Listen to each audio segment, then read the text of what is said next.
Quando o calendário nos vai anunciando a chegada do verão, sabemos também que é o momento dos santos populares, particularmente três: Santo António, São Pedro e, claro, São João.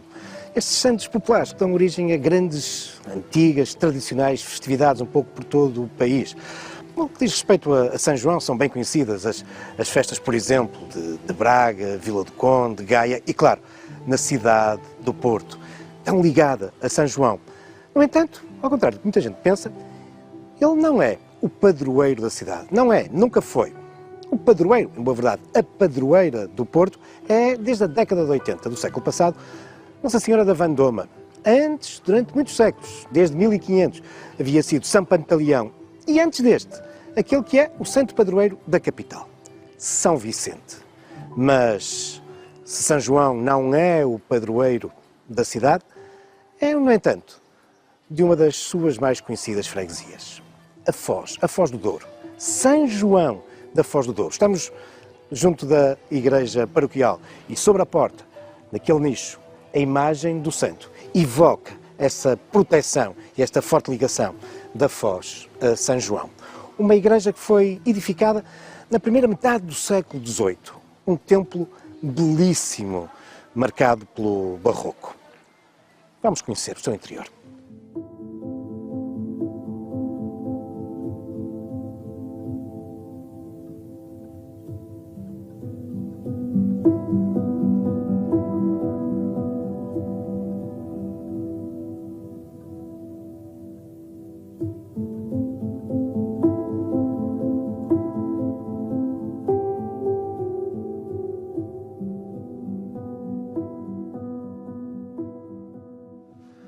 Mas quem foi, afinal, São João? São João Batista. E esta é uma designação importante, desde logo, até para o diferenciarmos de um outro importante São João para o cristianismo. Aquele que foi um dos discípulos de Cristo e depois autor de um dos evangelhos. São João, por isso mesmo, designado como evangelista. Mas São João Batista é uma figura crucial para o cristianismo. E é uma figura histórica, no sentido em que existem referências escritas a São João Batista por parte de um famoso historiador romano de origem judaica, Flávio Josefo, que a ele se refere como tendo sido um pregador, algo asceta, durante muito tempo vivendo isolado do resto do mundo, e depois liderou uma comunidade, uma corrente messiânica, apelando à pureza e à purificação, que era marcada simbolicamente, exatamente, pelo batismo. Mas, para o cristianismo, existe uma série de outras fontes sobre este pregador que durante muito tempo viveu no deserto, vestia roupas muito simples e daí, na sua iconografia, nos aparecer com uma pele, nomeadamente com base nos evangelhos de Mateus e Lucas. Sabemos que João era filho de um sacerdote, Zacarias, e a sua mãe era Isabel, prima de Maria, da Virgem Maria. E por isso São João Batista e Jesus Cristo eram primos. Será, de resto, São João Batista aquele que vai identificar e anunciar Cristo como sendo o Messias? Será ele a batizá-lo nas águas do Jordão? É, de facto, uma figura central para o cristianismo. E por isso não admira também que, do ponto de vista do calendário litúrgico, ele tenha um tratamento muito especial. Isto porque o que é habitual quando assinalamos um dia de um santo é que esse dia seja o dia da sua morte. Ora, São João Batista é o único, juntamente com Cristo, obviamente, e Maria, a que, além de se assinalar a sua morte, se marca também a sua natividade, o seu nascimento. De facto, São João Batista é comemorado a 29 de agosto, o dia da sua morte, mas muito, muito especialmente na sua natividade, no seu nascimento, a 24 de junho.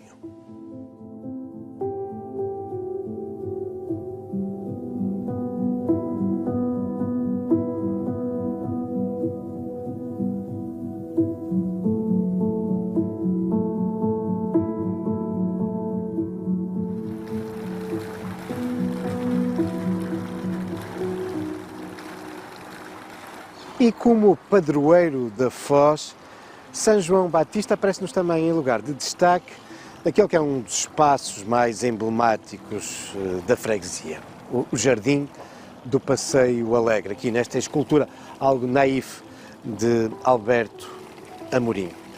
Mas, apesar destas evocações, temos que reconhecer que as festividades a São João na cidade do Porto não se revestem de uma forma marcadamente religiosa.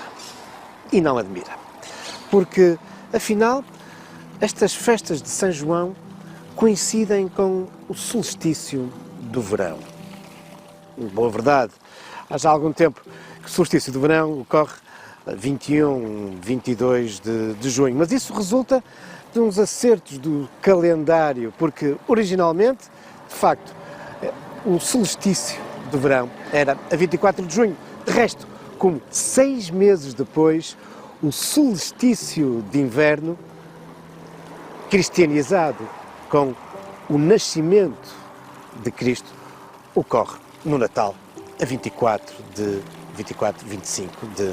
de dezembro. Mas, de facto, estamos aqui perante uma festa que foi claramente cristianizada.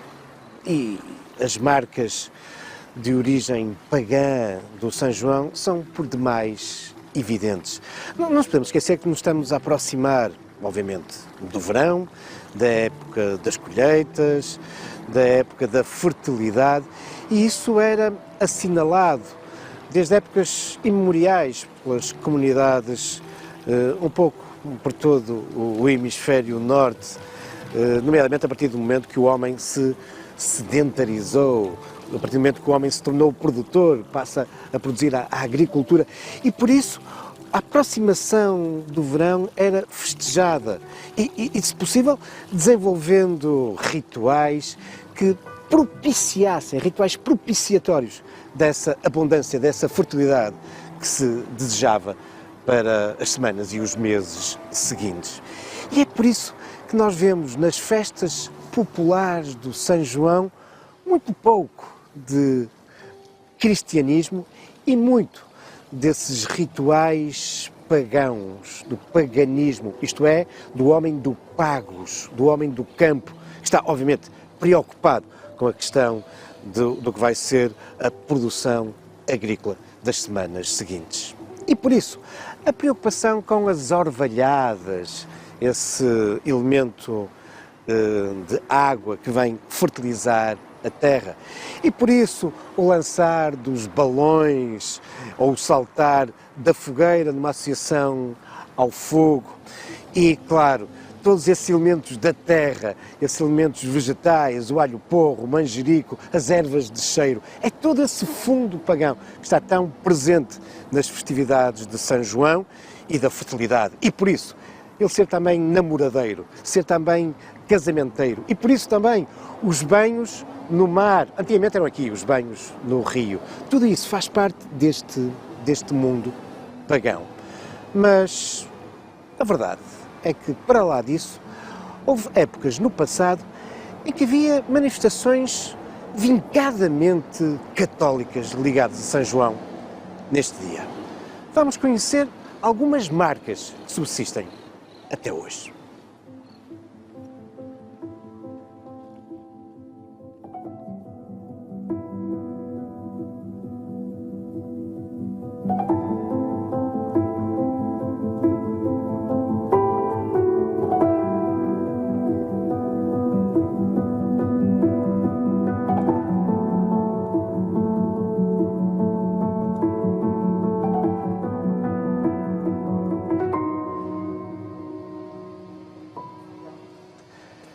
Encontramos-nos agora na Rua das Flores, a antiga Rua de Santa Catarina das Flores, aberta no século XVI, a mando do rei Dom Manuel I. E é aqui que, praticamente desde o início da abertura da rua, encontramos a histórica igreja e o edifício que durante muitos séculos foi também a sede de uma das mais antigas e influentes instituições da cidade, a Misericórdia do Porto. que havia sido criado pouco antes, por volta de 1500. Aqui se guarda muita da memória, da identidade do Porto. Uma instituição que ao longo dos séculos teve um papel importantíssimo no socorro, na solidariedade, mas também nas tradições religiosas da cidade. E é aqui, no antigo edifício Sé da Misericórdia, transformado hoje num interessantíssimo museu, o Museu da Misericórdia e da Igreja da Misericórdia, que nós encontramos um objeto com uma curiosa devoção a São João Batista. Uma devoção à cabeça de São João. Encontramos aqui uma cabeça? Não. Duas.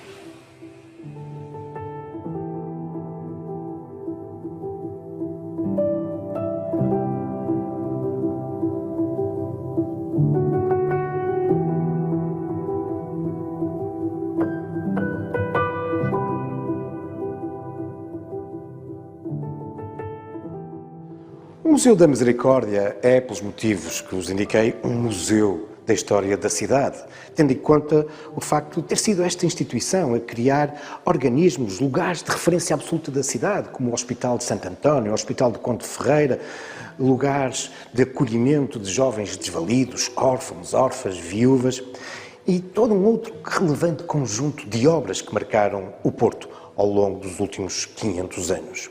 Mas a Misericórdia e o seu museu apresentam-nos também outro tipo de coleções e que tem muito a ver com os objetos litúrgicos que resultaram de encomendas da própria Misericórdia ou então de doações. Objetos que foram importantes no apoio às celebrações e também às devoções. Aqui encontramos, nesta sala, exposta apenas uma pequena parte dessa extensa e valiosa coleção. Por exemplo, os antiquíssimos, valiosos, interessantíssimos paramentos, ou então peças de ourivesaria, peças litúrgicas, incluindo um conjunto muito interessante de relicários. E o que são relicários? Como o próprio nome indica, são objetos que guardam relíquias. As relíquias tão procuradas e devocionadas ao longo dos séculos, dando origem a fortíssimas devoções, não raras vezes a negócios muito pouco católicos. Mas aqui observamos com efeito, nesta sala da ourivesaria, algumas peças interessantíssimas de relicários. Por exemplo, este busto de São Lázaro. E não nos podemos esquecer que São Lázaro era o protetor dos lazarentos, dos leprosos, e que a Misericórdia teve um importante papel na proteção a esses doentes. As relíquias que são, afinal, objetos, pequenos objetos que pertenceram a importantes figuras do catolicismo, incluindo santos. E são objetos que foram tocados por esses homens e mulheres, ou então são mesmo partes do seu corpo, pedaços do seu vestuário, cabelos, fragmentos de ossos. Aqui vemos isso, vários fragmentos de ossos e de objetos de São Lázaro. Muitas vezes os relicários tomam a forma dessa parte do corpo a que pertence a relíquia. E se ele é, por exemplo, o fragmento de um osso do braço, então o relicário tem a forma de um braço. Ou, se é um fragmento do crânio, então toma a forma de uma cabeça. E temos aqui, supostamente, um fragmento do crânio, da cabeça de São João Batista. E por isso, esta cabeça santa data do século XVII. Foi doada à Misericórdia por um homem importante, influente, o boticário, o farmacêutico do Hospital da Misericórdia. Chamava-se Batista de Sá. Batista. E por aqui percebemos a sua forte devoção a São João Batista. Em 1623, ele havia contribuído de um modo significativo para que na Igreja da Misericórdia surgisse uma capela dedicada a São João Batista. E 12 anos depois, no seu testamento, ele faz claras referências a esta cabeça relicário, que, para lá do fragmento do osso do crânio de São João Batista, tem dissimulado, um pouco mais escondido, ali, abaixo da barba, no pescoço, dois outros pequenos fragmentos, duas outras preciosas relíquias. um santo lenho, um fragmento da Vera Cruz, a cruz onde Cristo foi crucificado, e também um pequeno objeto têxtil, supostamente restos do santo sudário, o pano que envolveu Cristo no sepulcro. Mas o mais interessante é que a misericórdia, como vos dizia, não tem uma, mas sim duas cabeças santas de São João Batista.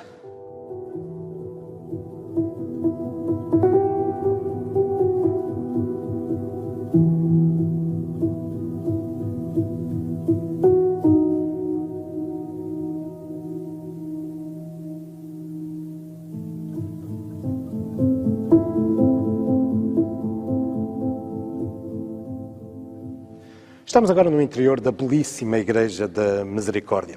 E se é verdade que a sua fachada é fortemente marcada pelo barroco do século XVIII, com um projeto desse relevante arquiteto que foi Nicolau Nasoni, aqui no interior domina a arquitetura do Renascimento. E é aqui que encontramos essa capela, esse altar que foi patrocinado pelo boticário Batista de Sá em 1623, dedicada a São João Batista. E cá está a imagem do santo, que aqui nos aparece associada a um elemento muito habitual na iconografia, nas representações de São João Batista.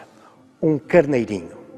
Em boa verdade, é uma representação de Cristo. Aliás, é também habitual na iconografia de São João Batista, da cruz que ele ostenta, sair por vezes uma legenda com a inscrição em latim Exe Agnus Dei, eis o Cordeiro de Deus. Afinal, lembrando-nos que foi ele que anunciou a chegada do Messias.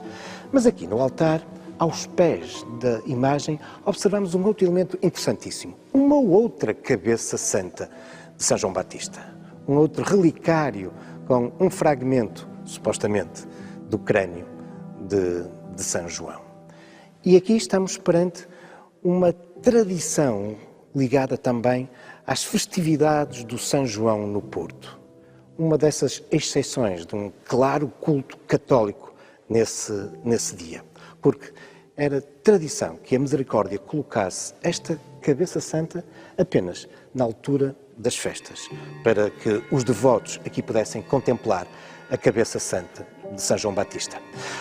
E esta questão das cabeças santas deste santo são também muito interessantes por um outro facto, porque de algum modo elas também nos evocam a forma como ele morreu, como ele foi martirizado.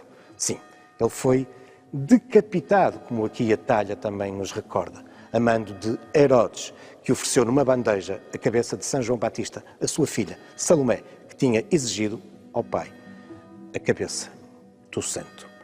Mas, se esta não é a cabeça santa original oferecida por Batista de Sá, que hoje se encontra no museu, qual é, afinal, a proveniência desta cabeça? Há uma história, uma hipótese muito interessante, mas isso vai nos obrigar a ir a um outro local da cidade, não muito distante.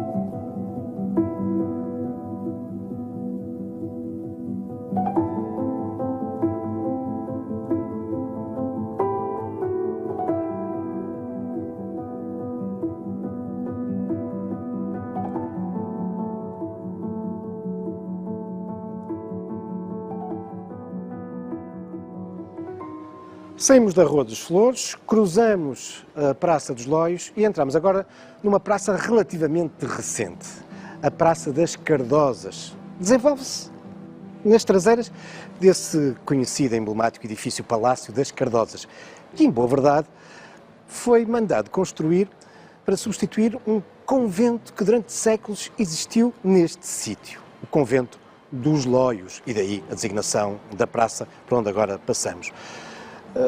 Quando da remodelação do edifício Palácio das Cardosas e todo este arranjo urbanístico, aqui desenvolveram-se escavações arqueológicas que revelaram vestígios, alguns dos quais ainda hoje aqui expostos, desse antigo convento da Congregação dos Cônegos de São João Evangelista, com uma grande devoção a Santo Elói, e por isso eram conhecidos como os Padres Lóios.